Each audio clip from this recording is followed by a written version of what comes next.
Hello everyone, this is doctor Sam. आज जो है मैं आप लोगों को अपने एक जूनियर से मिलाऊंगा। अभी जो है मैं आज उसके साथ मिला हूँ एंड बिलीव मी कि ये जो है फोर्थ अटेम्प्ट पे जो है इसकी एडमिशन हुई है ओपन मेरिट पे गवर्नमेंट कॉलेज में। तो इसकी जो स्टोरी है, किस तरह इसने इम्प्रूव किया, हर एक साल जो है इसने इम्प्रूवमेंट की है, किस तरह अपने एफएससी को इम्प्रूव किया and finally he get to medical college. तो really this will be wonderful for you people. और बहुत ज़्यादा स्टूडेंट जो है अक्सर पूछते हैं कि सर मेरा एफएससी कम है, मैट्रिक कम है, क्या करूँ, इम्प्रूवमेंट करूँ ना करूँ। तो यही सारी स्टोरी जो है आप लोग को बताएंगे। मेरा जूनियर जो है सदीद नाम है इसका। Believe me it will help, क्योंकि अगर आपका एफएससी स्कोर जो है कम है तो किस तरह आप इंप्रूव कर सकते हैं, क्योंकि इसका जो एफएससी स्कोर है 912 मार्क्स, फिर 912 से इसने किस तरह इंप्रूव किया। और फाइनली फोर्थ अटेम्प्ट पे हम जो है एक अटेम्प्ट बर्दाश्त नहीं कर सकते, डिप्रेशन में चले जाते हैं एंड वी गिव अप, हार जाते हैं। तो give up is not in option. आप लोग देखेंगे अभी, ये आपको खुद ही बताएंगे कि किस तरह step by step improvement and finally he great. Okay, so चलो हम शरीफ की तरफ जाते हैं। अपना जो जितना भी जर्नी है मैट्रिक एफएससी जितना एज अ होल आप उनको बता दें और जिस तरह इंप्रूव किया है ईयर बाय ईयर, क्योंकि बहुत सारे स्टूडेंट हैं जिनका एफएससी बहुत कम है, तो उनको भी गाइड करें साथ साथ में कि हर एक साल किस तरह आपने इंप्रूव किया। जी बहुत मेहरबानी सैम भाई कि आपने मुझे अपने चैनल पे आने की दावत दी।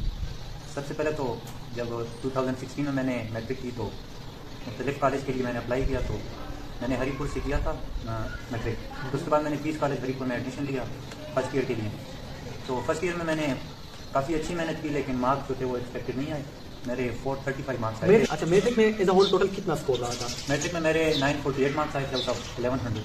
948 आउट ऑफ 1100। अच्छा, उसके बाद मैंने मुख्तलिफ कॉलेज के लिए अप्लाई किया तो मुझे पीस कॉलेज हरीपुर में मुझे एडमिशन मिला। तो फर्स्ट ईयर में मैंने काफ़ी स्ट्रगल की, काफ़ी पढ़ा, लेकिन एक्सपेक्टेड मार्क्स नहीं आए। मेरे 550 में से 435 मार्क्स आए। मैं फर्स्ट ईयर में इसके जो मार्क्स थे 435, आगे आप लोग देखें तो बहुत डिप्रेशन में का शिकार हो गया था। फैमिली की मतलब उनको भी बहुत टेंशन हो रही थी कि एक्सपेक्टेड से बहुत कम मार्क्स आए। फिर मैंने ऐसा किया, मैंने पेपर कैंसिल कर दिया। मैंने 2 पेपर कैंसिल किए तो मेरे टीचर भी कह रहे थे कि आप सेकंड ईयर पे फोकस करो, फर्स्ट ईयर आप हो गया आप आगे फोकस करो। लेकिन सारी क्लास वाले मुझे कह रहे थे कि गलत कर रहे हो, पेपर कैंसिल कर रहे हो और इससे भी कम आ जाएंगे, और काफ़ी डरा रहे थे। लेकिन अल्लाह पे भरोसा किया तो पेपर कैंसिल किया। अल्हम्दुलिल्लाह से मेरे 28 मार्क्स उन पेपर में पड़े। अच्छा, तो फिर मेरे टोटल मार्क्स 462 हो गए।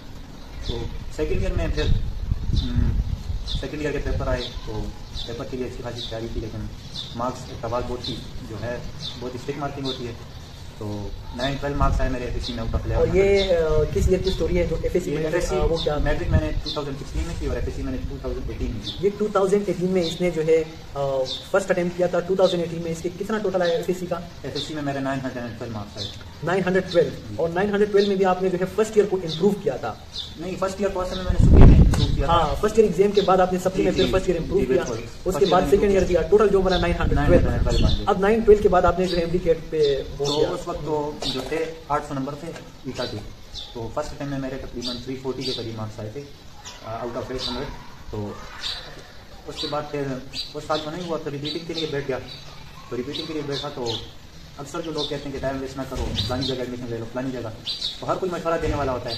लेकिन पेरेंट्स ने कहा कि खैर है फर्स्ट अटेम्प्ट कोई इतना खास नहीं होता, चले आप ऐसा करो, आप तैयारी जारी रखो। तो मैंने फिर घर बैठ गया, बुक्स ली, बुक्स तो पढ़ी नहीं थी, उनको बस रटा लगना शुरू कर दिया और साथ कंसेप्ट क्लियर करने शुरू कर दिए। तो देखिए, मैं थोड़ा सा टाइम लेना चाहूँगा। देखिए, अगर आपकी एफएससी कम है तो बहुत सारे लोग आपको ये एडवाइस करेंगे कि ना आगे जाके आपसे नहीं हो पाएगा, आप जाके कहीं एडमिशन ले लें। इसका जो टोटल है ना वो तकरीबन 912। अच्छा जी, तो ये भी कह रहे हैं कि बहुत सारे लोग मुझे कह रहे थे कि आगे जाओ बीएस में, किसी भी चीज़ में एडमिशन, अपनी जो ड्रीम्स है उस पर गिव अप करो। लेकिन देखिए किस तरह ये फर्स्ट अटेम्प्ट कर रहा है, फिर अपना जो एफएससी है किस तरह इंप्रूव कर रहा है। तो फर्स्ट अटेम्प्ट पे तो नहीं हो सका जी, तो फर्स्ट अटेम्प्ट पे नहीं हुआ, लेकिन फिर मैंने इंप्रूवमेंट की नहीं की। दूसरी दफा जब मैं रिपीट कर रहा था तो तब मेरे फिर 200 मार्क्स हो गए थे। तो 200 में से मेरे 156 मार्क्स आए। अच्छा, सेकंड अटेम्प्ट पे अब जो है एमडीकेट आया। अच्छा जी, तो एमडीकेट में इसके 156 मार्क्स 156, तो फिर भी नहीं हुआ। जी, मैं जब जिस हॉस्टल में था तो उसमें काफ़ी अकेडमी के लड़के बैठे हुए थे, वो काफ़ी डांट करते थे कि इसने अकेडमी भी नहीं ज्वाइन की। और मतलब मैं उनसे जब कुछ पूछता था तो वो कहते थे ऐसे में मुझे किसी के थ्रू उन्होंने पैगाम भिजवाया कि आप ऐसे रूम में ना आया करें, हम डिस्टर्ब होते हैं। अच्छा, तो फिर मैंने ऐसा किया कि मैं अपना खुद अकेले रूम में बैठ गया। साथ मेरा एक मेट था, हबीबुल्लाह उनका नाम था। तो मैंने उनसे कहा यार खुद करते हैं। खुद बैठ जाते हैं, खुद करते हैं, ऐसा कौन सा मुश्किल काम होता है? हाँ, ये बात देखिए, ये बात होती है जिसका एफएससी कम होता है ना, एफएससी मैट्रिक कम होता है, तो जो जिनका एफएससी जरा हाई होता है ना, वो उनको पहले जहनी तौर पे ना मफलूज कर देते हैं कि यार तुमसे तो नहीं हो पाएगा, और थोड़ा सा इसी निगाह से देखते हैं ना कि यार ये क्यों अपना टाइम वेस्ट कर रहा है। एफएससी कम होता है ना, तो जो जिनका हाई सा एफएससी होता है वो कहते हैं यार ये अपना टाइम वेस्ट कर रहा है, उनको ना इतना घास भी नहीं डालते कि यार अगर कोई एमसीक्यू होता है तो ना कोई उससे पूछता है, ना कोई मतलब इन्वॉल्व नहीं करता। अकेडमी नहीं ज्वाइन की थी तो उनके जहन में यही था कि जो अकेडमी वाले होते हैं वो मतलब आगे बढ़ते हैं, वो ज़्यादा तेज होते हैं। तो फिर उन्होंने मुझे किसी के थ्रू पैगाम भिजवाया, तो फिर भी उनके जब रिजल्ट आया एमडीकेट का तो उनके सारों के मुझसे कम मार्क्स थे, पूरे हॉस्टल में मेरे सबसे ज़्यादा मार्क्स। जबरदस्त। तो उस साल फिर मेरा तकरीबन 81 के लगभग एग्रीगेट बना था, एफएससी कम थी तो उस साल भी सिलेक्शन नहीं हो पाई। फिर मुझे अंदाज़ा हो गया कि यार एफएससी जो है मेन चीज़ एफएससी है, एफएससी में इम्प्रूव करना चाहिए। मैंने एफएससी इम्प्रूव की, 2020 में मेरे मार्क्स 954 हो गए एफएससी में, और जो एमडीकेट टेस्ट उसमें मेरे 170+ थे।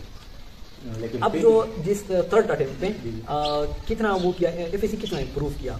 एफएससी में 912 से लेकर 954 954। अब थर्ड अटेम्प्ट पे देखिए, थर्ड अटेम्प्ट जब ये दे रहा था तो इसने सोचा कि यार मुझे अपनी एफएससी भी इम्प्रूव करनी है, तो 912 से 956 तक इसने अपनी एफएससी इम्प्रूव की। अब ये दोबारा टेस्ट बैठ जाएगा थर्ड अटेम्प्ट पे, तो क्या रिजल्ट आया? तो मेरे 170+ मार्क्स आए, एग्जैक्ट फिगर मुझे अब याद नहीं, 2020 में। तो अक्सर जो रिलेटिव्स भी होते हैं वो भी आते थे, मैं घर में होता था तो अक्सर मतलब क्या टाइम वेस्ट ना करो, कोई दाखिला ले लो, एडमिशन ले लो, लेकिन घर वाले भी सपोर्ट साथ ही वो कहते हैं जो होता है होगा, आप तैयारी जारी रखो, अपना काम जारी रखो। तो बहुत मैं हर्ट होता था जब मैं बाहर जाता था कि आप टाइम लगाया था, तो मैं उनके अल्फाज को ऐसे अपने लिए मोटिवेशन बनाता था कि यार टाइम तो वैसे नहीं कर रहा, मैं तो स्ट्रगल कर रहा हूँ, मैं कुछ सीख रहा हूँ, इंशाल्लाह एक दिन हो जाएगा, सबर से काम लेना चाहिए। तो इस दौरान डिप्रेशन में तो नहीं चले गए थे यार टैबलेट्स? और असल में नहीं, टैबलेट्स नहीं, लेकिन जो रिपीटर स्टूडेंट होते हैं उनकी लाइफ जो होती है वो हमेशा स्ट्रगल से भरी होती है। हाँ, वो तो हर लम्हा उनका जो होता है वो मतलब एक किस्म का डिप्रेशन ही होता है, इसी तरह आप अंदाजा लगा लें। तो लेकिन मैंने कहा चलो करते हैं, लेकिन थर्ड अटेम्प्ट पे जब मेरा 170+ मार्क्स आया, 86 पॉइंट समथिंग एग्जैक्ट था, फिर भी नहीं हुआ। तो अब 200 में कितने मार्क्स है? 170+, 170 थर्ड अटेम्प्ट पे। अब ये देखिए इसका जो टोटल से मार्क्स गैप है ना, तकरीबन 30 मार्क्स है, तकरीबन 30 मार्क्स जो है इसके टोटल से कम है। लेकिन ये क्यों रह जाता है? बहुत सारे स्टूडेंट है उसी ईयर तकरीबन 160 पे उनका एडमिशन हुआ था, लेकिन इसका एफएससी जो है ना इसको जलील कर रहा है। जो सेकंड अटेम्प्ट था उस पे जो मेरे साथ 142 कैटेगरी का सिलेक्ट हुआ था, तो मेरा 156 मार्क्स थे। अब थर्ड अटेम्प्ट पे 170 पे भी नहीं हो रहा, 160 वाला 158 वाला जो है वो तो कौन सी चीज है जो अब इसको इम्प्रूव करनी है? जाहिर बात है एफएससी इम्प्रूव करनी है। एफएससी अब इसने एक दफा तो इम्प्रूव की है, 912 से 956 तक ये लेके गए अपना स्कोर, अब जो है फोर्थ टाइम पे ले जा रहा है, और इसका जो असल कल्प्रिट है जो इसको रोक रहा है वो है इसका एफएससी। तो बहुत सारे स्टूडेंट जो है मुझे मैसेज करते हैं कि सर हमारा एफएससी ये है वो है। आप ऐसा करें कि आप इम्प्रूव करें, जहां पर भी वो है आप उसको इम्प्रूव करें, इम्प्रूवमेंट्स के बगैर नहीं होगा, क्योंकि 170 बेस का एडमिशन नहीं हो रहा, और इसके दोस्त जो है जिनका एफएससी अच्छा था 160 का उनको मिल जाता है। तो अब हम देखते हैं फोर्थ टाइम पे एफएससी की तरफ क्या हुआ। मेरे जो एफएससी मार्क्स कम थे वो ज़्यादातर आर्ट्स में कम थे, उर्दू होगी, अक्सर इन चीज़ों में कम थी। फिर जब फोर्थ अटेम्प्ट आया तो इन्होंने कहा इलेक्टिव मार्क्स काउंट हो गए, जो मेरे लिए टेस्ट था, लेकिन इलेक्टिव में मेरे इतने ज़्यादा नहीं थे, मेरे 531 मार्क्स थे। तो मैंने 2021 में इम्प्रूवमेंट की इलेक्टिव मार्क्स की। तो अब इलेक्टिव मार्क्स की इम्प्रूवमेंट जी, तो साथ घर वाले कह रहे थे आप इम्प्रूव करो, साथ मैंने खुद किया, मतलब मैं मायूस हो गया था, तो मैंने इंटरनेशनल इस्लामिक यूनिवर्सिटी में लाना एडमिशन भी ले लिया।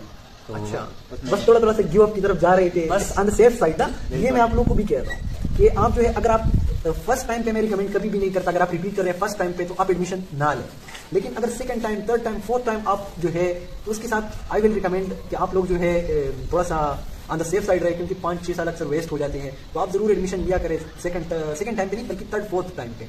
तो इसने भी ऐसा ही किया। अब ये जो है ला में इसने एडमिशन लिए, लेकिन इलेक्टिव मार्क्स की इंप्रूवमेंट भी कर रहा है, साथ साथ अपनी गोल पे जो है नजर है। तो बेसिकली हम जो है हम मलाकंड के रहने वाले हैं, और मैंने एफएससी की थी हरीपुर से। अच्छा, तो फिर इस्लामाबाद से मैं मतलब सुबह सवेरे पेपर की रिपोर्ट जाता था, और अक्सर गाड़ियाँ भी नहीं होती, तो हरीपुर जाके पेपर देके फिर वापस इस्लामाबाद आ जाता था। तो मैंने 5 पेपर जो थे वो इम्प्रूव किए मैंने, जो इलेक्टिव सब्जेक्ट्स हैं, साइंस सब्जेक्ट्स, उनमें मैंने इम्प्रूव किया, तो मेरे 954 से 991 तक मार्क्स पहुँचे। अच्छा, 991 तक। तो इलेक्टिव कितनी हो गई? तो मेरे इलेक्टिव 568 हो गए आउट ऑफ 600। अच्छा, तो अब इलेक्टिव जो है वो असल चीज़ है, वो काफ़ी हद तक इम्प्रूव हो चुके हैं। जी बिल्कुल। तो फिर जो इस साल मैंने टेस्ट दिया था पीएमसी के अंडर, तो मेरे 169 मार्क्स आए। तो 169 मार्क्स आए, अच्छा ग्रेड बन गया कि 6.72 समथिंग बन गया। तो अल्हम्दुलिल्लाह आज अल्लाह ने मुझे एमबीबीएस। तो देखिए जी, फोर्थ टाइम पे देखिए इसका जो वो है वो तो सेम रहा, एमडी तकरीबन सेम रहा, लेकिन इसने किस चीज़ के बिना पे जो एडमिशन हासिल किया, वो हर साल ये अपना एफएससी जो है वो इम्प्रूव करता चला है ना। तो बहुत सारे स्टूडेंट है जो ये पूछ रहे हैं ये चीज़, तो मैं भी ये कहूँगा कि आप अपनी FSC है वो इम्प्रूव करें, क्योंकि उससे आपका कुछ भी नहीं जाता, आपके मार्क्स जस्ट इंप्रूव हो जाते हैं। अगर इंप्रूव नहीं होते वो अलग बात है, लेकिन आप ट्राई कर सकते हैं। अच्छा, तो असल जो चीज़ है आपको लगता है कि स्टूडेंट्स को वो लेनी चाहिए, किस चीज़ को फॉलो करनी चाहिए through out the journey? First of all तो मैं यही कहना चाहूँगा कि अगर आप मेडिकल के एस्पिरेंट बनना चाहते हैं तो सबसे पहले तो आप ऐसा करें कि अपनी FSC फॉर्म रखें। FSC में आप अच्छी मेहनत करें, ये फर्स्ट स्टेप है मेडिकल में जाने के लिए, क्योंकि 50% जो होता है वो MDCAT का रिजल्ट होता है, 50% FSC का होता है। FSC भी उतनी मायने रखती है जितना टेस्ट मायने रखता है। तो FSC अपनी स्ट्रांग रखें, मेहनत करें FSC में, इंप्रूव करें, अपॉर्चुनिटी को गेन करें। जितनी अपॉर्चुनिटीज आपको मिलती हैं, चाहे 2 बार इंप्रूवमेंट, 3 मरतबा, डरे नहीं, बस अल्लाह का नाम लेकर इंप्रूव करें। तो और ये बताएं कि थ्रू आउट द जर्नी में किस चीज़ ने बहुत टॉर्चर किया है? टॉर्चर तो इसी जो अक्सर मैक्सिमम स्टूडेंट्स का ये होता है, जो रिलेटिव होते हैं, दोस्त होते हैं। मेरे जो दोस्त हैं वो तकरीबन उनके मतलब BS कंप्लीट होने वाले हैं। हाँ, उनका BS कंप्लीट हो जाएगा। उनको देखता हूँ तो मुझे अजीब लगता था कि वो आगे चले गए। फिर मेरी एक दोस्त से बात हो रही थी, वो कहता है यार सदीद अपनी स्ट्रगल जारी रखो। तो हम आए इस फील्ड में, हमें भी नहीं पता हम क्या पढ़ रहे हैं। तो वो कहते हैं हमारी करियर काउंसलिंग हुई नहीं है, हमें पता ही नहीं हम क्या पढ़ रहे हैं। अपनी स्ट्रगल जारी रखो, बस जो फील्ड है उसको चूज करो, आगे अल्लाह खैर करेगा।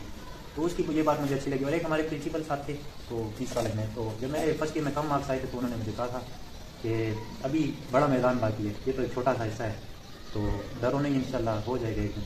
तो उन्होंने कहा बस स्ट्रगल जारी रखो, डरो नहीं, एक ना एक दिन हो जाएगा। बस उनके ये अल्फाज मुझे अभी तक याद है। उन्होंने कहा था हो जाएगा, बस हो जाने ही काफी था। देखिए, तो सिंपल ये ना कि बहुत सारे लोग आपको हर्ट भी करेंगे, बहुत सारे लोग आपको मोटिवेट भी करेंगे, लेकिन असल जो चीज़ है वो आपकी जो इंट्रिंसिक आप लोगों का जो नेचर है वो एक्चुअली डिसाइड करता है। आप लोग जो है लोगों की बातों पे उस पे आप लोगों ने कभी भी नहीं जाना है, अपने आप पे भरोसा रखना है। तो इंशाल्लाह अगर आप में से कोई है जिसका FSC कम है तो यह स्टोरी स्पेसिफिकली आप लोगों के लिए मैंने वो बताई है। बाकी जो है मैं बहुत सारे लेक्चर्स मैंने अपलोड किए हैं ऑलरेडी अपने चैनल पे, आप लोग जो है बायो वहाँ से देख सकते हैं। Hopefully it will help you. लेकिन इसके अलावा जो है बहुत सारे स्टूडेंट एडवाइस और ये चीज़ें मांगते हैं, तो एक्चुअली मेरा इतना एक्सपीरियंस नहीं है जितना मेरा इन जूनियर्स के पास है, क्योंकि ये बहुत ज़्यादा मतलब ब्रेक कर चुके हैं, इतना ज़्यादा डिफ़िकल्ट रहा है इनका जर्नी जो मेरा नहीं रहा। एंड बिलीव मी, ये जो सेकेंड टाइम पे थर्ड टाइम पे ये रिपीट कर रहे हैं, इनको देख के ना मुझे अजीब सा लगता है कि how they get through these years, कि मतलब इंसान 1 साल नहीं बर्दाश्त कर सकता, 2-3-4 साल तो बहुत बड़ी बात है। तो आप भी अपने हौसले जो है बुलंद रख के लोगों की बातों को दफा करें। और मैं ये नहीं कह रहा कि just only and only medical, लेकिन ऐसा होता है कि बहुत सारे स्टूडेंट की ड्रीम होती है। अगर आप जो है आपको लगता है कि मैं किसी और फील्ड में अच्छा कर सकता हूँ, तो ऐसा नहीं है कि कोई और फील्ड जो है वो मैं कह रहा हूँ कि नहीं अच्छा नहीं है। मैं आपकी बात काटना चाहूँगा। जब आपकी फील्ड जो हो, अगर आप उसमें नहीं जाते, आप किसी और जगह चले जाते हैं, तो आप जैसे मैं लॉ में गया, यूनिवर्सिटी गया, मुझे लॉ भी पसंद थी, लेकिन मुझे अजीब सा फील होता था कि यार मैं किधर आ गया हूँ। हाँ ना, 3-4 साल आपने एक चीज़ के ऊपर इन्वेस्ट किए हैं, फिर आप जो है वो चीज़ आप नहीं ले पाती। जाहिर बात है ना, 3-4 साल एक चीज़ के ऊपर आप इन्वेस्ट कर रहे हैं और फिर इन्वेस्टमेंट के बाद आप लॉस मतलब आप किसी और फील्ड में चले गए, तो ये बड़ा डिफिकल्ट चीज़ है।